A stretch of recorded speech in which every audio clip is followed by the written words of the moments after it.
Hi Gersom. So I've just finished my first day back at work after my week off. I'm sure you saw the video of my week off. It was pretty good actually. I'm just trying like a new angle here. Oh, there's crap on the bed. Brilliant. Doesn't make me look like a slob at all. So it was a really good week off. I started it going to my mum's in Hythe, which is in the video. It's pretty nice there actually. Like, I didn't realise how much history it has. It has this really long canal, which you can see in the video. Sorry, I'm a bit tired. I don't know if you can tell. And this canal was built in the Napoleonic Wars to prevent the French from actually invading England, which it didn't actually get used for because they didn't get that far. We visited this place called the Crypt, which is in a church. I'm not sure what the church is called. I'll probably put it somewhere, maybe here. And in this crypt it had the bodies of about 500 people from 700 years ago, so that would be the 1300s, medieval times, you know. And they're from various grave sites around the area, and they just decided to collect all the bones there for some reason. I didn't quite understand why they'd done that. But in that big block that you saw, there's about 500 people just in that block. So yeah, I came back from Hythe and then went to Margate to see Lucas, which was really cool. We did some photographing. I did some videoing. He did more photography around Margate in the evening. It was just nice seeing him, to be honest. I'm convincing him to visit Singapore, so I'm convincing him, Arta, and China. I got a pot noodle because I'm a skank. I don't have time to make real food apparently. The battery on my camera's low, so I may have to finish this vlog tomorrow as well. Which may be better because it'll actually, I'll have some sunlight. This is like, I'm recording this at like 10 o'clock at night, so you know. We went to visit the magic shop in Broadstairs, and now closed, as you saw in the video. Oh, I was like, it's the first time I wanted to go there. I was willing to spend some money on some new cards because obviously mine all got ruined. And now shut, so me and Lucas are going to go there at some other point. I'll probably have to go after payday now because it was an impulsive thing. I didn't get to spend the money, so I can't warrant it now, you know? But yeah. Then I met up with China and we went to Tacos Locos, which I fucking love that place so much. It's so nice. It's I mean, the food's good, the drinks are good. It's fairly priced. It's not too expensive. It's not cheap, but it's not too expensive. They don't do happy hour anymore, which kind of annoyed me because I was like, when's happy hour? And they don't. That was really nice. And China is someone who I met whilst I was working at Dreamland. She's really cool. I wanted to do more filming with her, but we didn't get around to it because we just ended up going out and getting drunk. And she got ill, so she had to leave kind of earlier than expected. But I met her in when I was working at Dreamland. She was part of the circus that kind of came to Dreamland, and she's decided to leave the circus now, and she's like venturing into new things. She's local, so we'll probably see a lot more of her. And then I just, you know, I had a couple of chill days. I hung out with Jareth and Shay, but didn't manage to film any of that. I went on a night out with Shay, which was really good. Yeah, so you know, it was a good week. I'm glad I had a good week off. First day back, straight in at the deep end. We had some like quite difficult patients on the ward. I really loved your videos. Like the whole history of Singapore is so interesting. Like it's such a young country, yet it's so formed already. And I know it's a city as well, but it's so, I don't know. It just seems like it knows what it's doing. It knows what it has to do, and the people respect that. I mean, obviously every country has its problems, and you know, I'm sure there's a bunch of things that people can say, this is a bad thing about Singapore, this is a bad thing about Singapore, they don't treat their people right here, they don't do this, they don't do that, but they're economically, environmentally, and like kind of culturally, they're good. Like, you know, it seems like they're progressing kind of faster in those areas than maybe we are to a certain extent, because they're just pragmatic about the systems that they need to use. So I think it's a watch this space kind of thing with Singapore. Favourite film? I have a few favourite films because I can't pin it down onto one.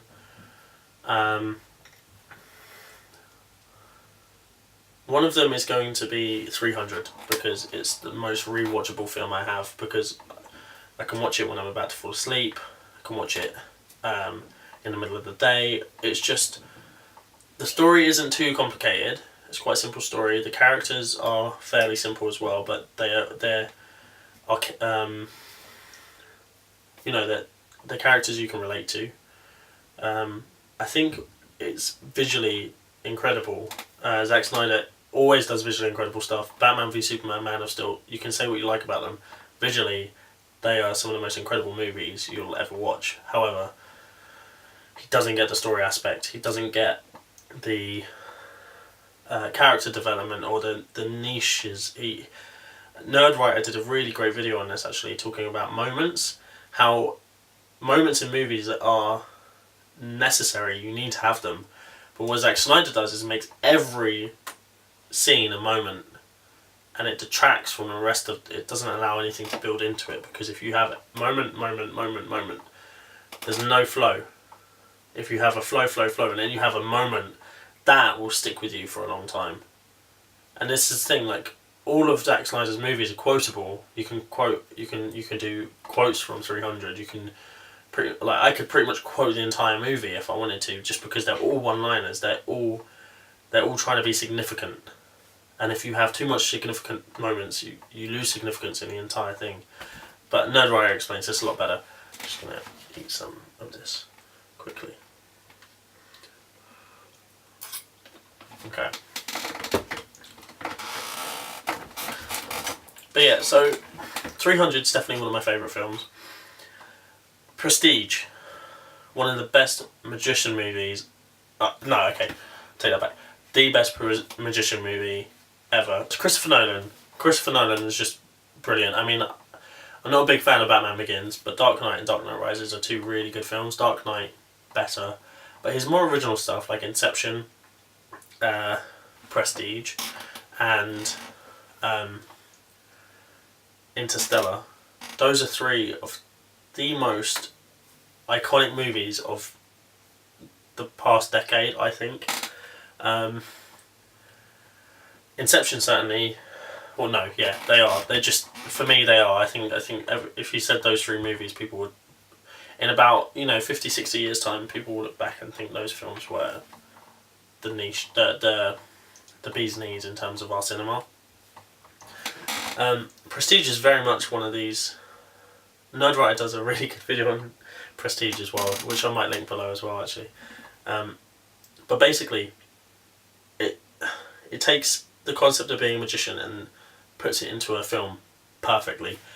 The illusions, the kind of like the competition between magicians, I certainly feel is a very realistic kind of approach.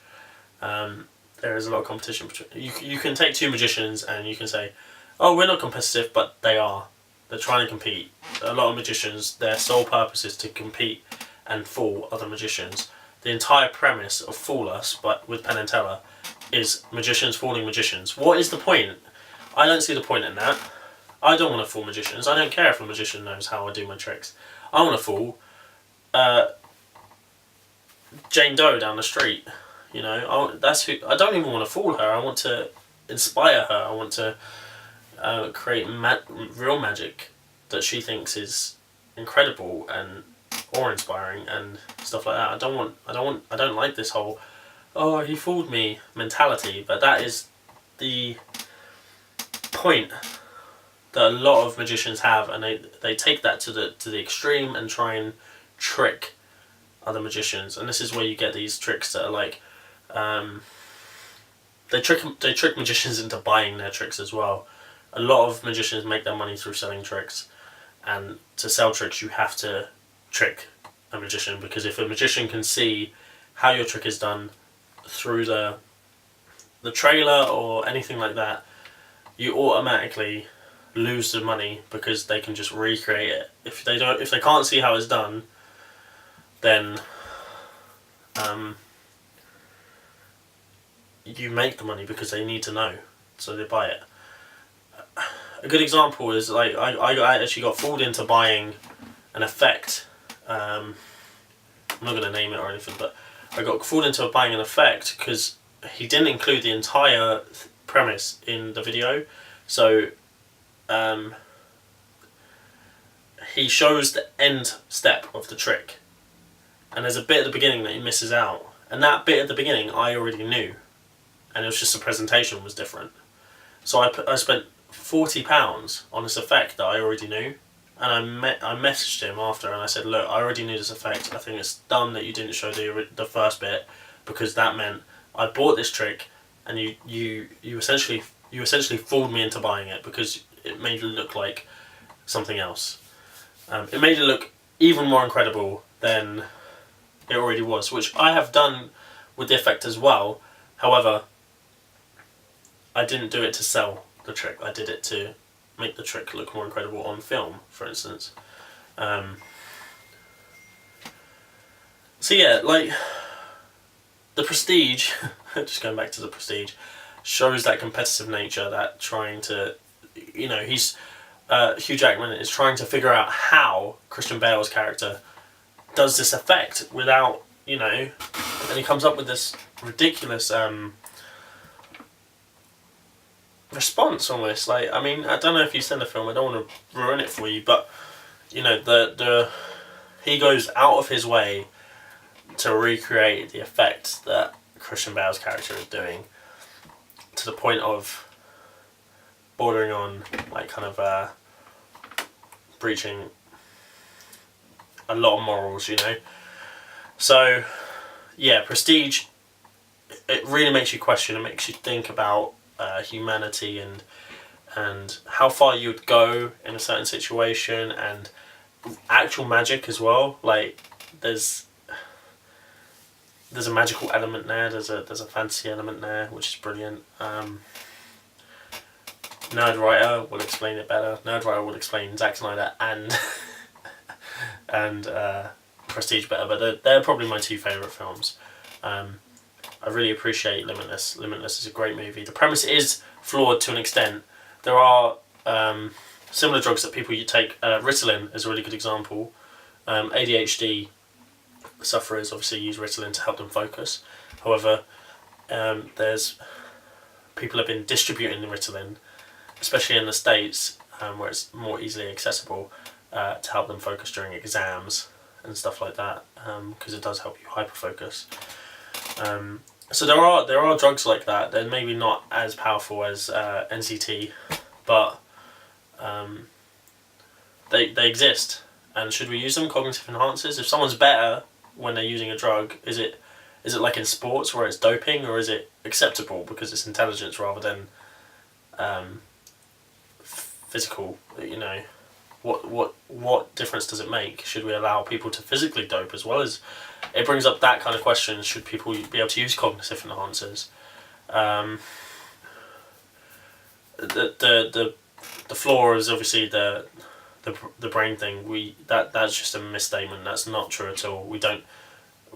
There's no truth in it. It's just, I think the original quote was like, what was the original quote?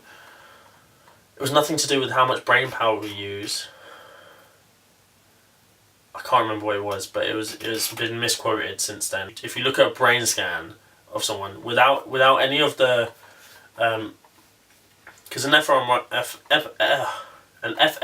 scan, which is the one that shows you the brain, where the functioning is happening, I guess, that's based on averages. So they've taken like 300 people's, let's say 500 people's brain scans of them doing nothing, right? And if you look at the individual brain scan, there's noise everywhere because people use all their brain, right? And then what they do is they average those out, so you get a nice flat image, and then they put the other person's on top of that to see what difference it's making. So when you see a brain scan like that, like an fMRI, that's the difference. That's not they're only using that bit of the brain or anything like that. That's the difference in use between the average and their brain at that moment in time. Same with depression. You see that the levels have dropped in the brain scan. That's the difference. That's not they're not using all of their brain, or this part of the brain is shut off. That's just a difference in the brain usage.